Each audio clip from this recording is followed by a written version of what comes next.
L'Association vendéenne des constructeurs de maisons vous présente le journal du Vendée Globe.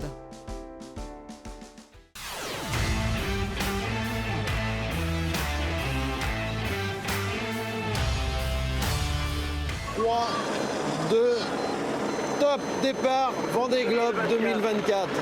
13h02 dimanche 10 novembre au large des Sables d'Olonne, top départ de la 10e édition du Vendée Globe. Après les au revoir et l'émotion de la remontée du chenal, les 40 skippers IMOCA de la flotte se sont élancés dans des conditions particulièrement clémentes, une mer plate avec 5 à 7 nœuds de vent. L'Everest des mers prenait donc des allures de régate aux premières heures de course. Si aucun skipper de la flotte n'est venu voler le départ sur la ligne fictive, l'un d'eux, Conrad Coleman sur MS Hamlin, s'est élancé avec plus d'une heure de retard. La raison, l'écoute de son grand génaqueur venu s'enrouler autour de l'hélice de son moteur après un changement de voile. Son IMOCA alors difficilement manœuvrable, l'équipe du skipper néo-zélandais est restée à bord plus longtemps que ce que le règlement l'autorise. Une fois le problème résolu et ses équipiers débarqués, Conrad Coleman a bénéficié d'un protocole de départ décalé. À 14h17, dimanche, le skipper de MS Hamlin se lançait alors dans son deuxième Vendée Globe. Après la pétole du départ, le vent est progressivement rentré pour les skippers. Tous ont alors multiplié les empannages pour s'éloigner au plus vite du golfe de Gascogne. Plutôt un bon départ dans la première heure et après le vent est complètement tombé, il est revenu par le nord. Donc moi j'étais plutôt au sud, bien placé, mais malheureusement le vent est revenu par le nord. Donc tout est à refaire, je suis reparti plutôt en arrière de flotte. Et donc là maintenant on va cravacher pour remonter tout le monde, le vent a commencé à s'établir. Après cette première nuit en mer, 2 avaries ont été signalées à la direction de course. Problème de vérin pour l'un des favoris, Boris Herrmann sur Malaysia Sea Explorer. Enfin, premières heures décidément capricieuses pour Conrad Coleman sur MS Hamlin, victime d'un blackout électrique. Hormis ces 2 signalements, pas d'événements ni de casse majeure à déplorer.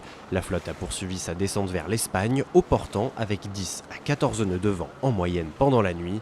Direction désormais le Cap Finistère. Le départ était un peu calme et après c'est rentré, le vent, c'était vraiment top quoi. C'est vraiment ça que j'adore, c'est quand le bateau il glisse comme ça, juste sur la mer plate, au portant, enfin c'était vraiment chouette. Avec le ciel étoilé, vraiment le premier début de nuit était sympa. Après j'ai eu quelques petits problèmes avec la quille, alors ça m'a fait perdre un peu de temps, mais normalement tout est rentré dans l'ordre. Et puis il y avait pas mal d'empannage et du coup pas mal de croisements à gérer avec les autres bateaux. Tout va bien à bord, la nuit s'est bien passée. On s'est bien refait après ce petit départ dans la mistoufle. Et voilà, je commence à réapprivoiser petit à petit mon petit bateau. Et voilà, j'ai bien dormi, les manœuvres se sont bien passées. Direction le Cap Finistère. Et puis à chaque jour suffit sa peine. Au classement de 11h ce lundi 11 novembre 2024, c'est Charlie Dalin sur Massif Santé Prévoyance qui occupe la première position. Leader pendant une partie de la nuit, Sébastien Simon à bord de Groupe Dubreuil se classe deuxième, juste devant Sam Goodchild sur Vulnérable et le vainqueur de la précédente édition Yannick Bestaven sur Maître Coq. En 5e place, Justine Métro sur Teamwork. Team Snef est l'unique femme à figurer dans le top 10 dans cette première journée de course. La suite du classement est évidemment là aussi très resserrée, seuls quelques milles nautiques séparent le reste des skippers. Conrad Coleman parti avec plus d'une heure de retard est pour l'heure 17e.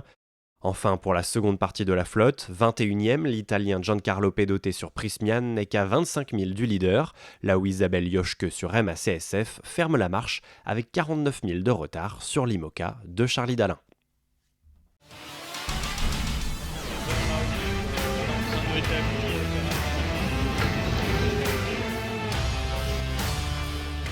C'était le journal du Vendée Globe par l'Association vendéenne des constructeurs de maisons.